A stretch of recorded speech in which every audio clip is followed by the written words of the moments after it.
Kisah dimulai dengan memperlihatkan seorang pria bernama Boy.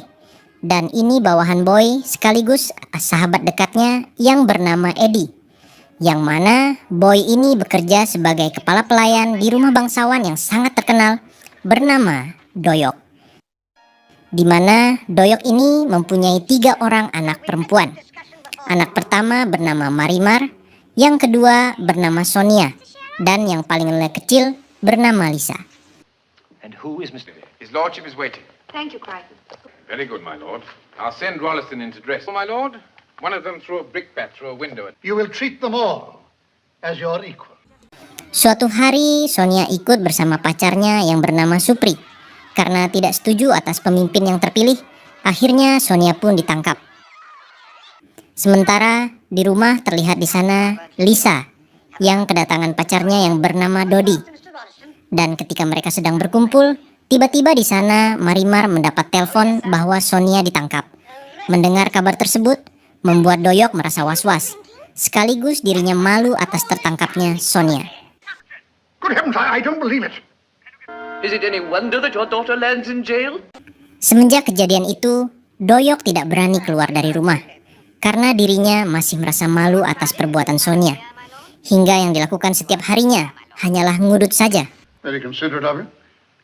Suatu malam, Boy datang menghampirinya. Melihat keadaan majikan yang lagi galau, Boy menyarankan agar Doyok membawa keluarganya berlibur ke Samudra Hindia selama beberapa bulan.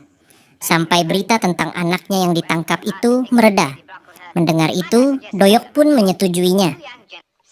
Kemudian, di sana Boy menambahkan agar Doyok membawa persediaan udut 10 pek. Karena menghisap udut kelintingan di laut itu adalah suatu kenikmatan yang hakiki, sehingga akan membuat Doyok lupa kepada masalah yang sedang dihadapinya. Mendengar itu, Doyok benar-benar merasa berterima kasih atas saran yang diberikan Boy. I'm a firm believer in the triumph of mind over...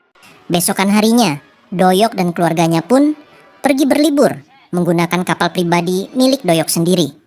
Terlihat di sana anak-anak Doyok membawa pasangannya masing-masing. Kecuali Marimar, karena dirinya belum mempunyai pacar. Awalnya perjalanan mereka berjalan dengan baik. Bahkan dalam perjalanan Eddie sempat mengajak Boy. Akan tetapi Boy menolak karena dirinya tidak mencintai Eddie. Suatu malam badai besar datang menghantam kapal mereka. Tentu hal ini membuat Doyok agak marah kepada Boy karena liburannya tidak berjalan dengan baik. Liburannya malah menjadi petaka karena liburan ke Samudra Hindia. Saat itu Doyok berserta yang lainnya sudah naik ke atas sekoci. Sementara Boy menyusul karena dirinya menyelamatkan dahulu Eddie yang masih tidur. Walaupun demikian, akhirnya Boy dan Eddie berhasil naik ke sekoci bergabung. What's going on? What in heaven's name were you doing in the water? Entah sudah berapa lama saat itu mereka terobang-ambing di atas sekoci. Mereka terus mendayung sekoci tersebut, namun belum juga menemukan daratan. Membuat mereka ribut adu mulut satu sama lain. Dan ketika mereka sedang ribut, di sana Boy melihat sebuah pulau yang jaraknya tidak jauh dari mereka. Melihat itu, lantas mereka pun menghampiri pulau tersebut. Setelah mendarat di pulau tersebut, Doyok menyuruh kedua calon menantunya, yakni Supri dan Dodi, untuk mengikat sekoci mereka agar tidak terbawa ombak. Di mana saat itu Dodi dan Supri pun mengikatkan tali sekoci tersebut ke karang. Yang ternyata mereka mengikatkan skocinya itu bukan ke karang, melainkan ke penyu. Hingga akhirnya sekoci tersebut pun terbawa oleh penyu ke tengah laut. Hal tersebut membuat Doyok yang melihatnya merasa muak atas perbuatan mereka yang bodoh. Dia memaki-maki Supri dan Dodi karena mereka sangat ceroboh, menyebabkan sekoci mereka terbawa penyu. Padahal sekoci itu adalah satu-satunya harapan mereka untuk bisa pulang. Mendengar itu, Supri pun meminta maaf. We may even have to stay here all night. Of all the I say, don't go on about it. You may comb my hair. Sementara Boy yang berjalan-jalan ke hutan pulau tersebut, dirinya merasa terkejut ketika melihat sekoci mereka terombang-ambing di laut. Melihat itu lantas Boy pun berlari menghampiri mereka. Sesampainya di sana, Boy pun langsung menanyakan kenapa mereka membiarkan Skoci itu hanyut. Supri menjawab bahwa itu adalah akibat salahnya yang sangat bodoh. We are alone. Don't be absurd, Crichton. We're on an island. How long do you think it'll be before we're rescued? Kemudian di sana Doyok menanyakan kepada Boy, apakah pulau ini tersambung ke daratan lain. Boy menjawab bahwa pulau ini terpencil jauh dari daratan manapun. Reptiles. But that is all. Never mind about the boat. Mengetahui itu, lalu di sana Marimar menyuruh ayahnya agar mengarahkan mereka. Bagaimana caranya bertahan hidup di pulau semacam ini? Mendengar itu, Doyok yang tidak mempunyai kemampuan untuk bertahan hidup, dengan terpaksa menuruti kemauan anaknya tersebut. Terlihat di sana Doyok dan kedua calon menantunya berusaha menyalakan api, di mana Doyok mencoba menyalakan api menggunakan kacamata, dengan menyerotkannya ke kayu yang besar. Sementara si Dodi mencoba menyalakan apinya, dengan cara menggosok-gosokkan kayu dengan kayu. Melihat perbuatan mereka, di sini Boy ingin ketawa, karena mereka benar-benar bodoh, karena sampai kapanpun cara tersebut tak akan berhasil. Kemudian Boy pun menunjukkan kepada mereka bagaimana caranya menyalakan api dengan baik dan benar. Would you mind clearing the sun, please, sir? Crichton. There you are, I told you. Blimey, I says, cool love. I think you're wonderful, Mr. Crichton.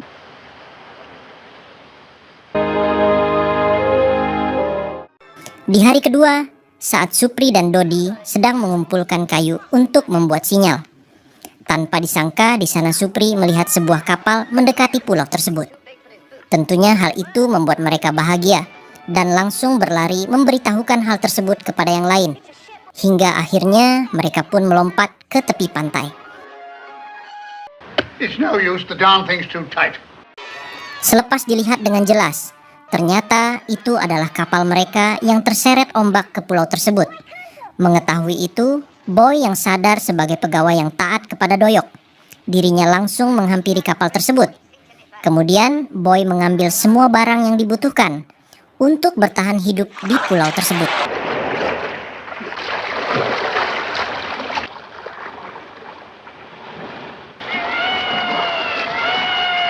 Thank you. Malamnya, Boy dan Eddie sebisa mungkin membawakan makanan untuk mereka sebagai bentuk ketaatan kepada majikan. Namun, sialnya, kerja keras Boy dan Eddie ditolak mentah-mentah oleh mereka. Tentunya hal itu membuat Boy dan Eddie yang sudah bersusah payah mencari makanan merasa sakit hati. Keduanya kemudian langsung pergi meninggalkan mereka. What, with this lot? Di hari ketiga, walaupun Boy dan Eddie tidak bergabung, namun mereka tidak merasa khawatir karena mereka merasa punya peralatan yang mereka bisa gunakan untuk bertahan hidup di pulau tersebut. Tetapi ternyata ketidakhadirannya Boy di tengah-tengah mereka membuat keadaan semakin buruk. Hal itu karena Dodi dan Supri memang benar-benar bodoh dan tidak bisa diandalkan. Tentu membuat Boy tertawa, hingga akhirnya mereka pun menyerah dan menghampiri Boy kecuali Mary.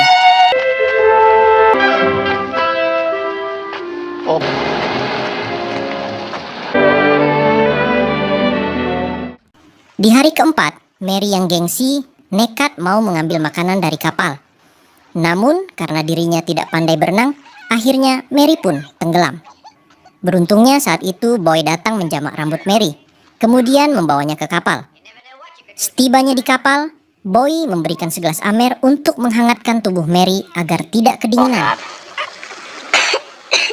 Setelah itu, Boy masuk ke dalam kapal. Karena lama dirinya tidak muncul ke permukaan, membuat Mary merasa khawatir Boy mati kehabisan nafas. Akan tetapi, akhirnya Boy kembali muncul sambil membawa baju. Melihat itu, kemudian Mary pun memeluk Boy, membuat Boy jadi kegirangan karena hal itulah yang dinantikan Boy selama ini. Sementara di rumah Doyok, istrinya mengadakan sebuah acara untuk mengenang kematian Doyok dan putri-putrinya. Mengingat sudah beberapa minggu melakukan pencarian, namun mereka tidak juga ditemukan. Followed by the tragic tidings. Waktu pun terus berlalu, dan kini sudah 2 tahun mereka terdampar.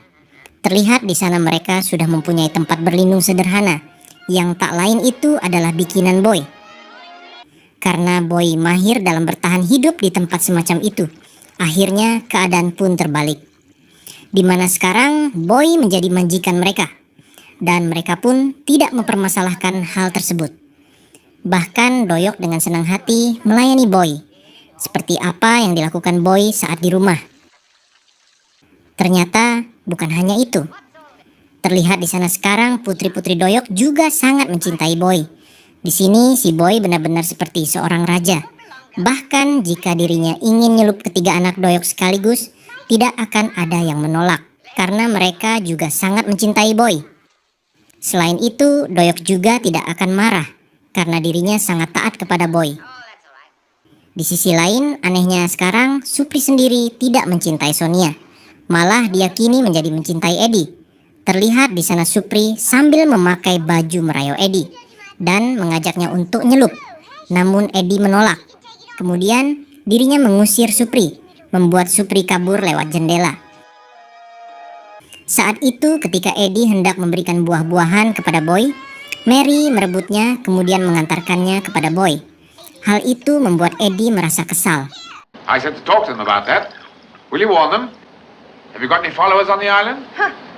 It's months since we've had a day out together. Suatu hari, Boy mengumumkan kepada para pelayannya bahwa hari ini mereka bebas melakukan apa saja termasuk nyelup. Mendengar itu, tentunya mereka pun sangat bahagia. Kemudian saat itu juga mereka langsung nyelup sepuasnya. For 2 pins, you call the whole thing off. Well, then we could get on with life. And Mary? That's all you're afraid of, Gov, darling. I know you call me the governor and leave me with all the decisions. I don't want to leave this island any more than you do. Well, you're not to do it again. Is that an order? I don't even know your name. Sepulangnya ke tempat berlindung, Boy memberitahukan kepada Eddie bahwa sekarang dirinya sudah resmi berpacaran dengan Mary. Mendengar itu, di sini Eddie merasa sedih karena sebenarnya dari dulu diam-diam Eddie menyimpan perasaan kepada Boy. Namun Eddie tidak berani mengungkapkannya karena takut Boy menolak cintanya. Boy bahkan bilang bahwa dia akan bertunangan dengan Mary. Years ago, I thought... Oh, that. I was just... Malamnya ketika sedang makan, Boy meminta izin kepada Doyok untuk menikahi Mary. Mendengar itu, Doyok yang sekarang sudah menjadi pelayan setia langsung menyetujuinya, begitu juga dengan yang lain. Namun berbeda dengan Eddie, dirinya keluar sambil menangis. Very happy. Can we be bridesmaids? I order you to be. Keesokan harinya, mereka pun mengadakan acara pernikahan Mary dan Boy. Terlihat di sana, Mary diantar oleh Doyok dan kedua adiknya menghampiri Boy. Wilt thou have this woman to thy wedded wife? We are gathered together here in the sight of God. Where's Tweenie? She said not to wait for her. Dan saat mereka hendak melakukan ijab, tiba-tiba di sana Boy melihat sebuah kapal melewati pulau tersebut. Melihat itu, mereka tidak berani memberikan sinyal tanpa izin dari Boy. Namun, Boy yang merupakan pria baik dan tidak kejam, lantas dia pun menyalakan tanda darurat, membuat mereka bahagia dan berlari ke pantai. Akan tetapi berbeda dengan Mary. Dirinya merasa sedih karena perbuatan Boy tersebut sudah menggagalkan pernikahan mereka. Di sisi lain, Mary juga merasa betah tinggal di pulau ini bersama Boy. Mendengar perkataan Mary tersebut, Boy tidak menjawab dan malah menyuruhnya pergi. Oh, God, why did you do it? Lieutenant Fortescue, my dear. How do you do, ma'am? How'd you do? Saat kapten kapal tersebut mengobrol dengan Doyok, Boy datang sambil membawa minuman untuk mereka dengan berpakaian sebagai seorang pelayan dan membuat para awak kapal menertawakannya, sekaligus membuat Doyok canggung dengan penampilan Boy semacam itu. Sepulangnya ke rumah, Doyok pun mengadakan pesta besar di rumahnya. Terlihat di sana si Supri dengan sombongnya berpura-pura tidak kenal sama Boy. Padahal ketika berada di pulau, Boy lah yang telah menyelamatkan hidupnya. Selain itu, sekarang Supri juga kembali mencintai Sonia. Di saat yang lain, bersenang-senang berdansa dengan pasangannya masing-masing. Boy malah menyendiri dengan perasaan campur aduk. Setelah pesta selesai, istrinya Doyok mengumpulkan semua orang yang ikut terdampar bersama Doyok. Dan dirinya menanyakan, siapa orang yang sudah menjadikan mereka kuat bertahanan hidup selama 2 tahun di pulau tersebut. Awalnya di sini Boy menutupi bahwa dirinya lah yang telah menyelamatkan Doyok bersama yang lain.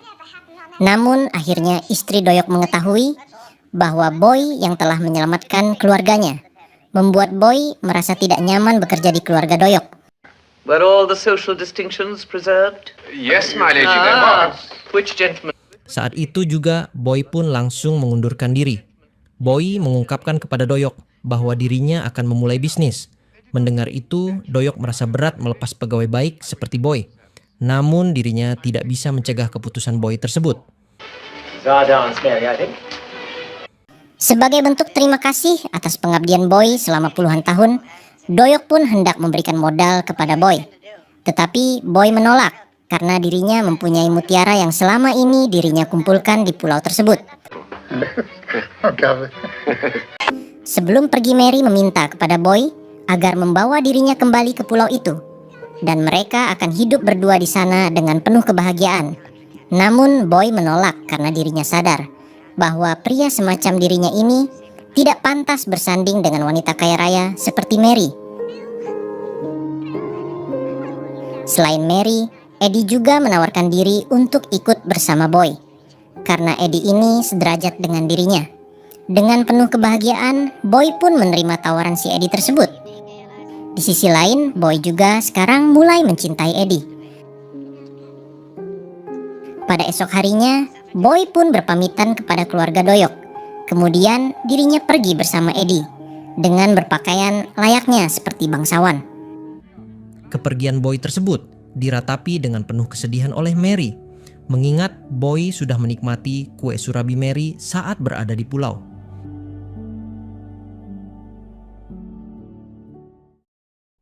Itulah cerita film kali ini. Kalau kamu jadi Boy, pilih Mary atau Eddie, guys? Nah, lalu menurutmu pesan apa yang dapat kamu ambil dari film ini? Komen, guys.